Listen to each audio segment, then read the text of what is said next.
Plan carefully, do your homework in terms of understanding your personas. Who are they professionally? Who are they personally? Where do they hang out online? What are their challenges? Really understand them so that you can curate the content and map out the buyer journey. Remember that the content should be considered informative. It should be a bit fun, in line with your brand, educational. To make sure that you are putting out considered pieces on a consistent basis. Hi, I'm Jennifer Tomlinson, Global Channel Marketing Lead at Microsoft. Welcome to the Partner Marketing Pros podcast, where we have candid conversations with Microsoft partners all over the world who have achieved strong customer acquisition and retention from their excellence in marketing. In this podcast series, our partners are going to share marketing experiences, secrets, and best practices, as well as practical advice and resources that can help you improve your marketing results and drive growth. I'm excited to introduce you to your host today, Joanne Charley, Chief Marketing Officer at Neural Impact. She is a professor of marketing at Capilano University in Canada, digital neuromarketer, and 35-year technology industry expert who has worked with Microsoft partners around the world to help transform their customer acquisition to align with the needs of the new Cloud Buyer 2.0. In this episode, we will explore several ways to approach your inbound and content marketing to support brand leadership, lead generation, and to accelerate the buying journey. Joining the conversation today is guest partner Qorus, an ISV partner headquartered in Seattle, Washington, originally founded in Cape Town, South Africa, that helps organizations around the world create business-critical documents more efficiently and accurately. And we would like to welcome Heather Thompson, Senior VP of Marketing at Qorus, who's calling in today from Cape Town, South Africa. So welcome, Heather. Thanks for making the time to join us today, and I'm really looking forward to our conversation as your marketing team has won several Microsoft awards for both modern marketing and your customer experience, and you've ranked in the top 50 Microsoft partners in the Inbound Marketing Excellence Report from the UK agency 55 and 5. That's right. Thank you, Joanne. It's a pleasure to be here. The Qorus team is laser focused on our inbound and content strategy that drives demand and supports growth. So I'm really excited to be here and happy to share our experiences with you. Great. Well, I want to kick off with a discussion about today's buyer. They're far more likely to find a vendor before the vendor finds them. So our inbound strategy is so vital to attract the customer to us and be in a position to be found digitally. And there's no inbound without content. Content is really inbound's lifeblood. So can you explain your inbound strategy and how content works within that? Yes, so there's a lot to that. Our inbound approach is to use content marketing, which is a popular inbound marketing tactic, as you know, to attract prospects and customers to our website or landing pages so that they can learn more about us, hopefully find it useful, and return to learn more and eventually become customers. So we use content marketing to get our message out to the professionals that need our products, providing quality offers that are buyer-centric. But there's more to it. So the inbound approach is also includes an optimized website. It's really central to our inbound strategy, including search engine optimization, our great blog, aligning our sales and marketing teams, setting up nurture campaigns in the background, promoting the content that we develop by using organic and paid methods, and then just ensuring that content is getting in front of the right people at the right time with the right message, essentially. So when we dig down a little bit, what's your process for generating this new high value content, the content that's going to be the foundational pillar content to attract those eyeballs, to get those clicks on, search engine results? Well, there are a few things that we use. So we brainstorm different content ideas in different ways. We connect with our sales team to ask them about customer feedback and topics. We reach out after every event and ask for feedback from conversations that sales or others have had on the floor, what people are talking about, what are the questions that are coming up in sessions. We always scour and review the topics from event agendas to get ideas. We reach out to our support team. They always send up us feedback, questions, things that can also be really useful. There's obviously search engine optimization and keyword research that can give you some guidance based on trends and how topics are ranking and relevant content cluster, what we call content clusters. And there are also loads and loads of tools that we also use. So we use HubSpot's blog generator. There are tools like BuzzSumo that you can go onto and see what content is performing. There's another one called Answer the Public, which is a really interesting tool I discovered recently. And then also Quora, which is a question tool, and that's really fantastic because you can go on there and get some great ideas. And there are lots of other tools. I mean, Google has loads of tools: Google Search Console, Google Trends, Google Analytics. So we get lots of ideas from all those different places, which we then develop into different content pieces, and also use those ideas for those key foundation pillars, which obviously take more work. So, Heather, I just wanted to clarify. You mentioned in that list of idea generation sources that agenda items. So, are you talking about key events like trade shows or association events where you're looking at keynote speakers or session identification? Is that what you mean? Or do you mean, in additionally, the trade show publications or association publications, looking at what's on the editorial calendar? Yes, so probably both of those, because we focus on quite sort of niche industries like the Legal Marketing Association and the proposal professional niche. We will go and just see what they're discussing. So what are the trends? What are people talking about? What are people presenting on? It's a really good indication of what's happening in the industry, and it gives us great ideas to then come up with do our own research and come up with our own content. Does that make sense? Yeah, it's like a signpost for what's topical at this time in your niche. Exactly. Okay. So, given that, do you have different content for different personas and different phases of the buying journey? We do. So a lot of time and effort and work goes into this upfront, and we will map out our content plan, create a worksheet based on different personas and the buyer stage. So we usually create like a worksheet for each persona. We will develop a persona, for example, like bid manager Bev, or one that we use is legal marketing Lisa, or CMO Kathy. And what we do is we analyze her. So we include her background, her demographics, her goals, her challenges, ambitions, try and understand what frustrates her, what questions she might have. And then based on all that information gathering, we will develop that persona. And then we plot the content to the journey that she will take. So basically from the awareness phase right through to making a decision. And then you have different pieces of content in sync with the needs, the pains, the wants, and the stage, whether they're in evaluation or interest or close to purchase. That's correct. So for example, maybe in the awareness phase, we would promote an About Us video or a company overview or a piece of content that we feel is inspirational, it's informational, it talks about our brand, it's educational, so it talks a little bit about the business. We might then offer an ebook that talks to the challenges that she might experience, something like our proposed methodology guide or a guide on our RFP management. And then we will put her into a nurture campaign and probably send her other content that we consider to be part of the consideration phase. And then we will map that out as she goes along her journey. Yeah, it's interesting because a recent study from the Content Marketing Institute showed that in general, blogs and articles are most effective at the early stage, at the top of the funnel.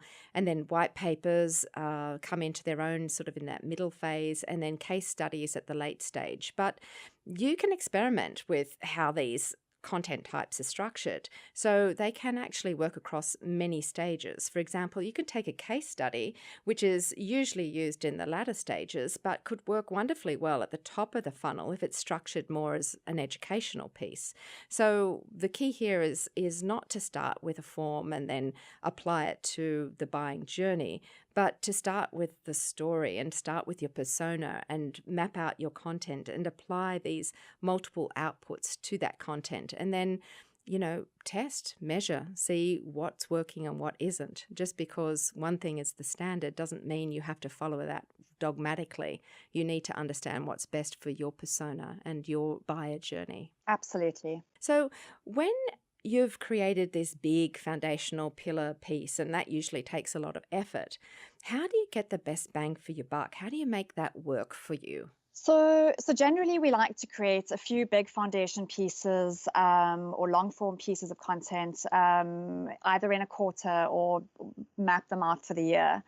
And these could be an ebook that is possibly co-authored or developed by ourselves, or user-generated content such as a survey, which takes an incredible amount of work, but it gives you the flexibility to break it down into multiple pieces once you've done the hard work up front. Can you tell us a little bit more about your annual survey pillar piece? Yes, so we've actually just run it for 2018, which is really exciting. But basically, we would run the survey, so develop a survey and promote that. So we gather 300 to 400 to 500 responses. We will then analyze those responses and put that into a report. And then we host a webinar where we present the results back to the respondents and then also try and drive interest into a sort of wider audience. And generally on that webinar, we try and include customers or thought leaders or industry professionals, which tends to drive up the registration and the respondents that want to attend the webinar, because suddenly there's a diverse interest. People are interested to see what the guests are saying and commenting on the results. And there's lots to do once you've hosted the webinar. So this recent webinar that we did, we had 400 or 500, I think 450 responses, and more than 500 signups, which is great for the actual webinar. That was really good. We develop a slide deck for the webinar, which is based on the survey results. We'll have a script. We also include polls, short questions during the webinar, which is great because you get people to give their feedback immediately. And then we use those graphs in our reports later. There's also an opportunity at the end of the webinar for people to ask questions, and we use those questions as well. So there's just all this content, which is amazing.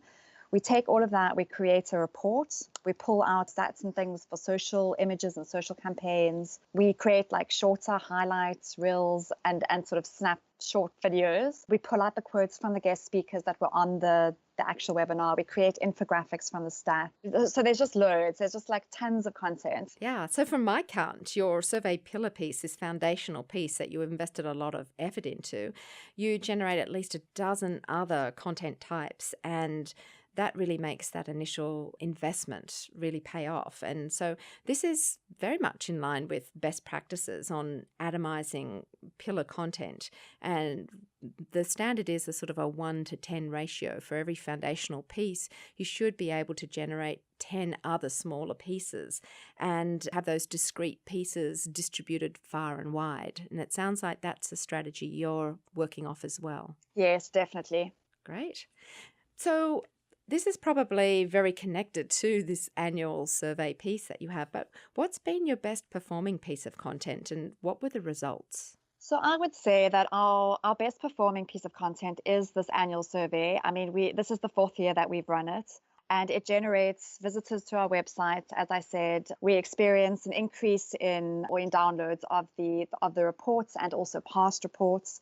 Our new contacts increase, our conversion rates go up. It's just this fantastic evergreen piece of content that is available to our audience. Sorry, you said something important there, and we clarified a little bit for listeners. When we say evergreen content, it's a piece that can last many years or can be updated or refreshed with a small amount of effort because the template is there. So an evergreen, if we can identify an evergreen piece of content like you have, that's very valuable for partners to be able to maintain momentum, and also gives that hook for the participants to come back every year, get some kind of benchmarking, original, authoritative type of content, which is ranked very highly in search engine optimization. So how do you measure the success of your content marketing strategy overall? What generic metrics do you use to measure? I think success depends on the goals and objectives of your content marketing strategy and the associated campaigns. In general, we look at the reach. So getting those content pieces in as many places as possible, generating the likes and views, driving engagement across your social platforms and other platforms, the number of interactions, the clicks, the shares, the comments, also the conversions. So for a piece like, for example, our survey piece, how many downloads, how many new contacts, how many leads, how many quality leads, how many new signups, as well as looking at the increase in website traffic and monitoring that, the page views, and also just monitoring your cost per lead. So if you've spent X amount on developing a piece of content, what is the ROI on that, and work that back. We look at our website visits, leads, and then obviously track that back to customers. Okay, so it's fairly comprehensive there. Yes, it is. Yeah. So between all these like videos and ebooks and surveys and articles and blog pieces, case studies, podcasts and webinars, which are distributed far and wide, whether they be on your websites or blogs or social media, that's a lot of potential content and distribution. So what would you say to a partner listening today in terms of approaching their inbound strategy and their content creation? I would say plan carefully, do your homework in terms of understanding your personas. Who are they professionally? Who are they personally? Where do they hang out online? What are their challenges? Really understand them so that you can curate the content and map out the buyer journey. Remember that the content should be considered informative. It should be a bit fun, in line with your brand, educational. Bear in mind the tone of voice and your brand. Make sure that your content is in keeping with that. And then be consistent in your approach. Make sure that you are putting out considered pieces on a consistent basis. Also, the recommendations on how to determine the best ROI. What are your goals for each piece? Determine your best low-hanging fruit that will generate the most return according to what your goals might be. There's lots to consider, and it takes time. But I would do the planning. I think that would be my sort of key piece of advice. Okay, so you said something interesting there. You talked about your brand personality and the tone of voice. So could you tell us with Qorus, what is your brand personality? How does that influence? What kind of tone of voice do you have? What have you determined is best for your target audience? So our type of audience is a professional audience. So we are targeting marketers, we're targeting proposal professionals, sales enablement professionals. So it needs to be educational, informative, and professional. But in saying that, we also like to keep it, we like to include a bit of fun, a bit of lightness as well, and consistency to the brand. Yeah. So while you're professional, you also like to showcase a personality that could be a little lighter, a little bit more playful for whom you're talking to. Exactly. Great. And can you share how you've structured your marketing team and how much you budget for marketing? So the marketing budget historically has been anything from 5 to 10% of our annual sales. But I think it just depends for those partners or businesses out there. I think it just depends on what your growth plans are. A basic marketing structure includes, well, for us, is a small team, the big job. And then we outsource the rest to experts, consultants, or agencies. So what's that split between, like, this is something that lots of partners face, is what do you deem as something that you have in-house versus what you would outsource? Have you got any guidelines for that? So for me personally, I think it's great to have a small core team. I like to have a content manager or director in-house who helps to develop the content strategy. They need to understand the business. They need to develop and map out the plan. So that includes understanding the different personas, the industries, the buyer journey, the content formats, and the promotion strategy. There's no point in doing all the hard work and creating all this fantastic content if you're not promoting it properly. I think you can outsource writing projects to individual writers that are skilled in different content areas. So experts in different formats, for example, or industries or personas, and even writers that are specialists in either top of funnel or bottom of funnel areas. I like to have a mix of experts and styles. I think it allows a greater flexibility. You can also work with partners or other industry experts, which provides a diverse and rich piece of content as well. So on the writing piece, I definitely keep it as diverse as possible. In terms of visual, which is a key component to developing the content assets, I like having an in-house visual team that can support the creation of these amazing ebooks or videos once the content is signed off. But either an agency or a consultant could possibly help here. A digital strategist or social or community manager is really key for the promotion and distribution strategy. As I mentioned, that's obviously key to promoting your content. Otherwise, no one's going to see it. Yeah. Yeah. And search engine optimization is the other half of, you can't just have great content if you don't have any search engine optimization in place or strategy, then it's going to not be found. So yes, I agree. Exactly. Great. Well, you've given us so much to think about in terms of strategic inbound marketing and ways to approach content creation. So thanks very much, Heather, for sharing your experiences at Qorus with us. It's a pleasure. Thank you for having me. Thanks for listening to the Partner Marketing Pros podcast. We hope you gained some fresh insights and learned some new practical ideas today that you can implement in your marketing program. See a detailed transcript of the session and helpful links in our show notes. We encourage you now to listen to the companion webinar, which will go into further detail on all of the things that you heard here. It is located within Smart Partner Marketing at aka.ms/smartmarketing. This is just one of a 9-part series that is designed to help you accelerate your marketing efforts to engage buyers and propel your business growth.